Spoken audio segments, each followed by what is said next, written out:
That's Nick. And that's Joseph. And today we're here to talk about 9 Bullets, the 4th film directed by Gigi Gaston, which Screen Media is releasing theatrically and on demand, April 22nd, 2022. It is not the 50 Cent story. Oh. What? I think that's funny. 9 bullets. Okay. He was shot 9 times. Mm-hmm. What else has Gigi done? She's notable for directing a Sophie B Hawkins documentary from the late 90s, along with a couple of Sophie B Hawkins music videos and an Olivia Newton-John music video.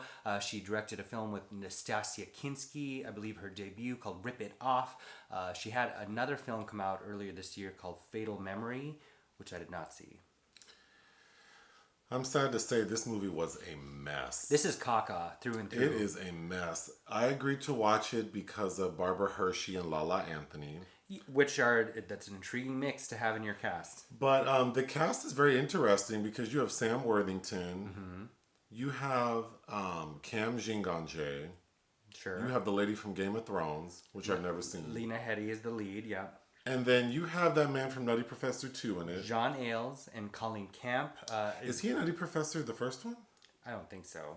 So the sequel. Not that I remember. With Janet Jackson. Anyway, so very interesting cast. But this movie is... So you had us watch the 1981 film Gloria? 1980, actually. 1980. Yeah, but directed by John Cassavetes, which was remade in 1999, starring Sharon Stone, directed by Sidney Lumet. This film feels like a shitty ripoff of Gloria. Yeah, to a degree where the Cassavetes estate probably could sue. but in the second half, it kind of steals from other films like The Marksman with Liam Neeson or Cry Macho with Clint Eastwood. Okay, the basic story. There's a lady named Gypsy. Gypsy Moon. She's a burlesque dancer. In Santa Clarita. But she's trying to switch things up because she has a publishing deal to write a book. And we find out that she went to Princeton. So, I guess she's ready for a change. But she used to be affiliated with this, organized crime person played by Sam Worthington. Like a gangster. Jack. But he's like a country western gangster. Who looks like John Voight in this, yeah. Okay, so there's that. The opening of the film is this guy driving with his family, like wife and mother, and he's in a panic. Like, everything's going to be okay, I'm so sorry. He's calling his son, saying, hey, remember that emergency exit plan I told you? We need to execute that now. Grab your shit, grab the iPad, don't forget the iPad, and get out of the house. So the boy's doing that when the dad then calls Gypsy. And says, girl, I done fucked up. Who has just finished her last shift as a burlesque dancer. I need you to help me. Because this man, we find out, is like an accountant for Sam Worthington and apparently was like a snitch. So, of course, Sam has his people ready to kill this man. So, sure enough, the man pulls up to wherever he's going to pick up his little son from, and he's shot and killed right in front of the son. So, the son, whose name is... Sam. Oh, the little boy's name is Sam? Mm-hmm. He knows to go to Gypsy's place. So she says, well, they're not going to stop until they kill you. And now that you're here with me, they're going to get me too. So we need to leave. So they're on the run. So the bulk of the film is these two on the run from Sam's bad guys trying to kill them. Trying to get to North Dakota where she can dump him off on his uncle, who wants nothing to do with him, basically. She does make it to where she's trying to go, but she has a contingency plan, and that's what involves Barbara Hershey. Because Barbara Hershey's like one of her professors from Princeton, who she has created this very elaborate escape plan involving a bag of money and staying overnight in a mausoleum and meeting her on a dirt road to get a car. We need to return to the Barbara Hershey, but yeah. So, and then Lala Anthony comes in because Gypsy steals a car that happens to be the car Lala is sleeping in, mm-hmm. Lala has stolen this car that now Gypsy has stolen. So it's kind of like I don't know. It turns into a silly road trippy kind of thing without the humor. Mm-hmm. And Lala's also an exotic burlesque dancer. /sex worker. Who's trying to get out the game. And so she's also headed east to go visit her mom. But The title of the movie, 9 Bullets, refers to Gypsy saying, like, it would take 9 bullets to kill me. So she makes her way to wherever the hell she's going with this boy, and with the intention of dropping him off, but then she hears, like, a priest giving, like, a sermon. That's his uncle. Oh, that's his uncle? That's John Ailes, yeah. Wait, the priest is the uncle who wants nothing to do with him? Yes. That's talking about redemption, and then she's like, huh. So she realizes she needs to keep the boy. So they leave the church, cemetery, wherever. And when they get to the car, Sam Worthington's people come and shoot the hell out of her. Like Swiss cheese. Literally, yeah. Cut to, she wakes up in a hospital, like some old raggedy hospital, laying in bed like she just had her appendix taken out. Not even.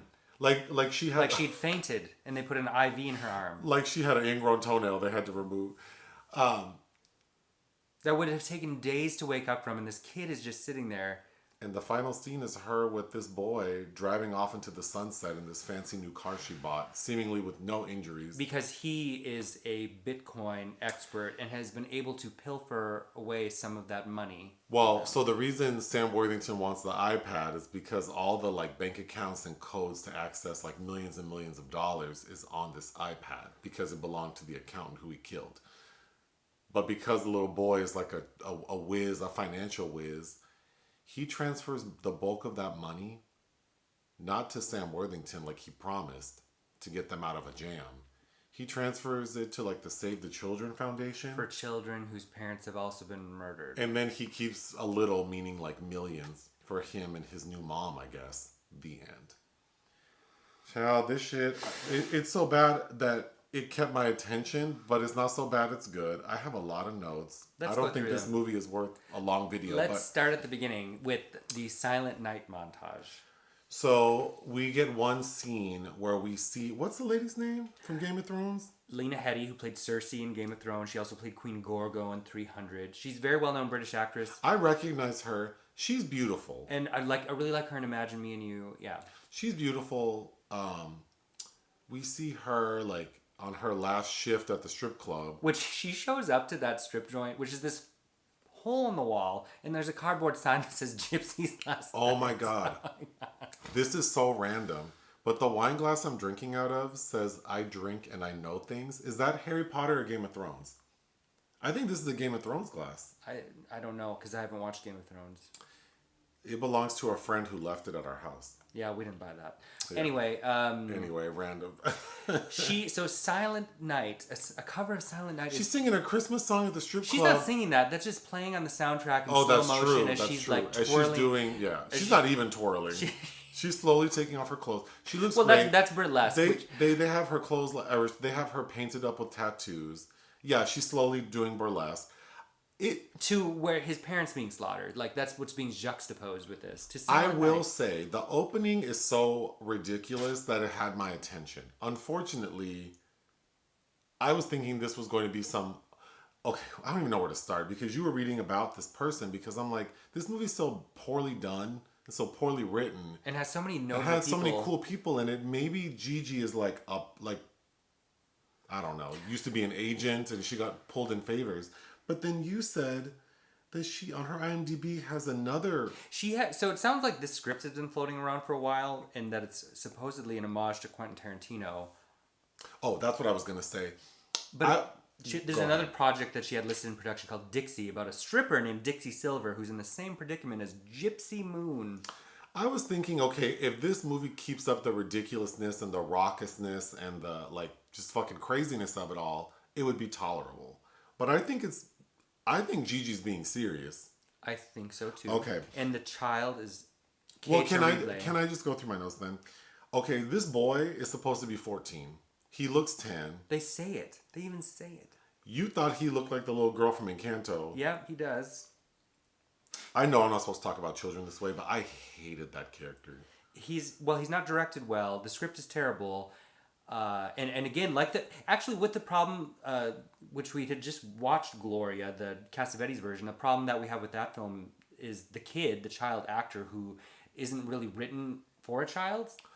Well, I liked we talked about it on the podcast. Yes, right? yeah. I enjoyed that movie because the lead Oh, Jenna Rollins, female. yeah. She's Fantastic, really fun to yeah. watch. Okay, but the boy in Gloria is annoying as hell because he can't act, and the character's written because in Gloria, the dead dad tells the boy before he dies, you need to be a man. So throughout Gloria, the little boy, who's probably like 9 or 10, is like trying to be a man to this woman, like trying to be sexual with her. So it has a real uncomfortable vibe. This one, this boy had no instructions. So in some moments he acts like a childish baby. And then in other moments he sounds like a 50-year-old like financial whiz. Like dropping profundity. Yes, like giving her life advice. You don't know much about love, do you? Oh my god, it's so terrible. Like, why didn't she say to him, "You don't know me, child"? Actually, the opening of the film is Gypsy playing with like a little like maybe like jewelry box that has Bullets in it. 9 bullets in it. Don't know where these bullets came from, and then like a dandelion. There's dandelion seeds that are being blown in the winds for I don't know why. It felt like the corniest like Hallmark movie from like 20 years ago. Oh, it's. I guess all these people just really wanted to work. Like they wanted to get out of the house, and that's why they did this film. Because I don't know.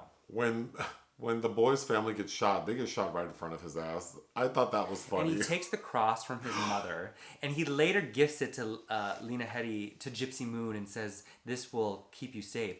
Clearly, it keep won't. your mama safe. Clearly, Why it would it will keep- not. You tore it from her bloody décolletage. And the way Clearly the not. boy takes it from like his acting when he's supposed to be upset is so bad. There's a he's scene- crying like There's a scene where he's crying at the diner where she's been a little gruff with him, and it takes a while for the tears to get there, but the way Gypsy talks to Sam, the little boy, is similar to like Gloria. Like she says, "I don't like children," because oh my God, there's a scene where Gypsy explains that when she was in college at Princeton, she was raped and became pregnant, and then had the baby. And then one night was driving home and got into a car accident and killed her damn baby by like breaking its neck. It was so dramatic. And then for that reason, that's why she doesn't like kids. But, okay, also, no, it was to go get her phone from the bar where she was bartending, and she took the kid with who was teething. They go into all that in this monologue. Unnecessary detail. And, no, but then it's a plot point where she's letting Sam drive the car while she sleeps. While she's in the driver's seat and he's steering. Didn't you kill your baby from bad driving and now you want this little kid to drive you? Well, this 14-year-old. It is unreal. But what I was going to say is I understand that this adult who doesn't like children would probably talk to children like they're adults. Sure. So she does. And what she says to him very early on, like, I just need you to know I know pain. Like, what? She's saying things that, when she's describing the rape from Princeton, I'm like, whoa, oh my God. Then when they first check into a hotel, like the first night they're on this road trip, she's annoyed by him because for some reason they're in a hotel room, but they both insist on sitting at this tiny little desk to work on their computer. Well, she's trying to build a barricade between them by putting these water bottles up. And when I tell you, these are the world's tallest water bottles. Have you ever seen a water bottle that tall? Yes. It was like a yardstick. Usually like for truck drivers and shit. Oh But my God. that is so stupid because she's received her editor's notes and she is painstakingly trying She's to... trying to finish her novel while... Also, like, so she's gotten out of the game because she has this book deal. But that's clearly counting the chickens before they hatch. Like, your book is not a guaranteed bestseller. Well, I feel like whoever wrote this doesn't know anything about all the things they wrote about. Hospitals, gunshot Yeah, wounds, gunshots, book deals, stripping, I don't... secret meeting places. How money works, Yes, Amber Alerts. This Bitcoin thing with the kids of Wizard, that is also a plot point, I believe, in Ozark, in the latest season of that, because that kid... Well, he becomes proficient in money laundering and then works for the other, like the rival family. I'm so bored with things like that. It's so boring and so easy because you can be really vague about it and just show There's a numbers sex on a computer. scene. So when Gypsy goes to go see her ex, played by Sam Worthington, because he wants the iPad with his financial information and he wants his dog. So she reaches out like, well, I have your dog. The child's dog. Yeah, the child's dog. But I don't know about this kid or the iPad. So she goes, and then I'm assuming thinks like she can seduce him to safety. I don't know. Well, his current girlfriend Well, his current girlfriend is there, who then they go into detail about how she has a powerful dad, and she can like help grow his business. He's running for mayor. Or yeah, advance his political career. But the sex scene between Gypsy and whatever Sam Worthington's character's name is so unnecessary. And then at a point, it's uncomfortable. And then at a point, he tells her, there's something I should have done years ago. And he flips her over on the bed. No, he walks around the bed. And then it appears that he's performing like cunnilingus on her. Yeah. So is that what he should have done years ago? And she's going ham about it. But clearly is that it's a ruse on his part too, because he has his people follow her. Well, while he's satisfying her orally, he has his people put a tracking device on her. Because he doesn't believe that he has the kid. This is all to save the dog. And he puts a gun in the dog's face over croissants. I don't understand. There are comedic... Well, I don't even know. I don't know what Gigi's... Girl, I don't know if you were trying to infuse comedy. There are moments that seem like they were supposed to be funny.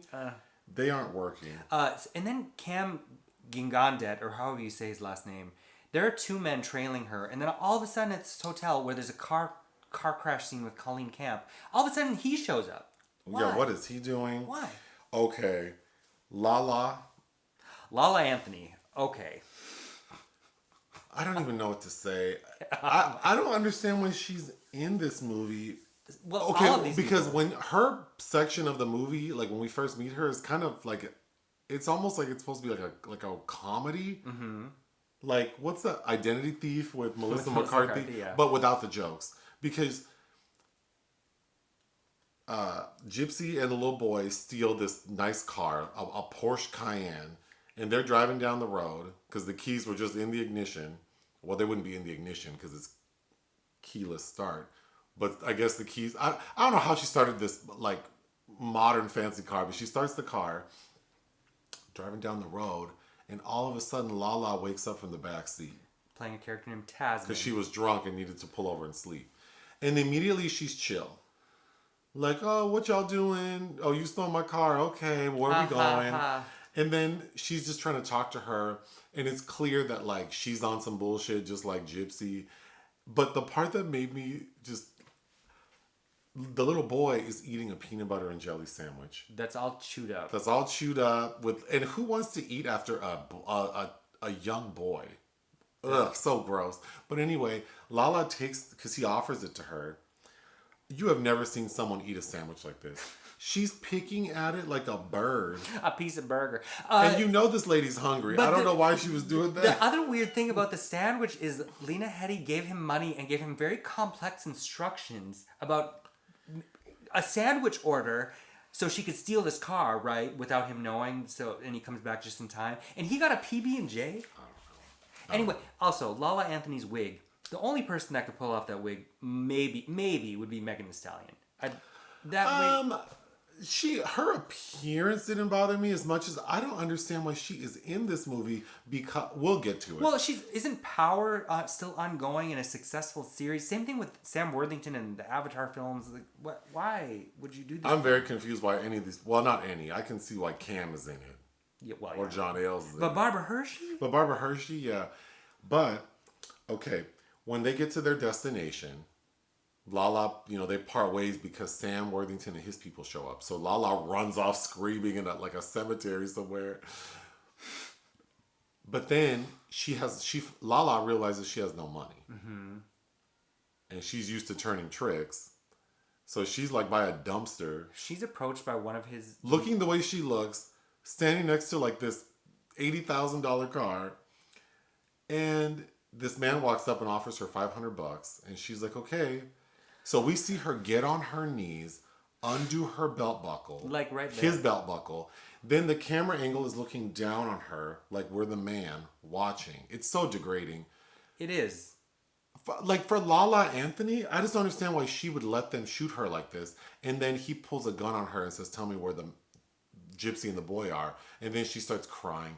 I cannot believe this woman. We're unclear if she lived or not. There's nothing wrong. Like, it's not about sex work. It's not about, but like, I cannot believe Lala Anthony would do this movie and take this role and like this shitty ass movie and let them shoot her on her knees begging for her life while she was about to put some man's penis in her mouth. It's just too much. Well, and also like $500 for that. I mean, I would do it for $500, but you've done more for less. I have, but I don't believe that the going rate is $500 for a blowjob. It's less. It's much less. Oh yes, for sure. Yes, yeah. Come on. Like, yeah. Oh, I witnessed an act like that. Remember that day when we were on the phone? I told you. Yeah. And that man gave that lady like $20. Oh, it's going on all around. But anyway, I cannot believe she did that. So while that's happening, Gypsy has enacted her contingency plan with Barbara Hershey, which involves digging up this bag, and then she has to go and hide while the boy is with Barbara Hershey. And Gypsy goes and sleeps in like a mausoleum. That she has trouble getting out of. Like literally one of those, you know how like the casket's above ground, it's this heavy concrete. She goes and moves the top of the casket, gets in and sleeps overnight. Mm-hmm. And we see her in there trying to fight claustrophobia. And then in the morning, struggles to get out. Then we hear Barbara Hershey. Then Barbara Hershey pulls up with the kid, and it's you don't even see her saying the line, but it's like, we've always had a plan, and I'd meet her somewhere on the road with. That if she ever comes back to get her getaway money, if anything goes wrong, we would meet on this road. Let's see if she shows up. Also, and then immediately there she is. That plan is so elaborate and flimsy, and they don't explain her connection to Barbara Hershey, like.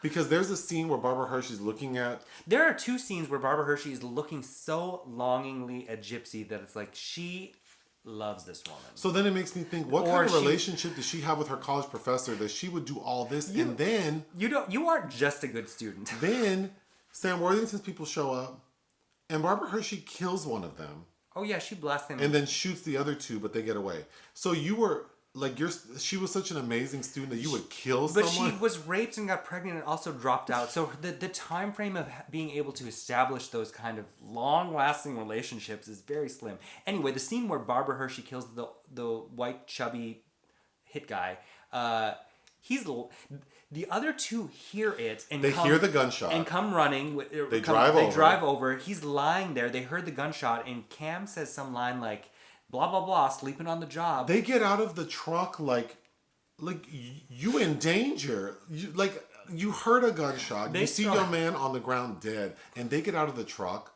like they're about to walk into Target.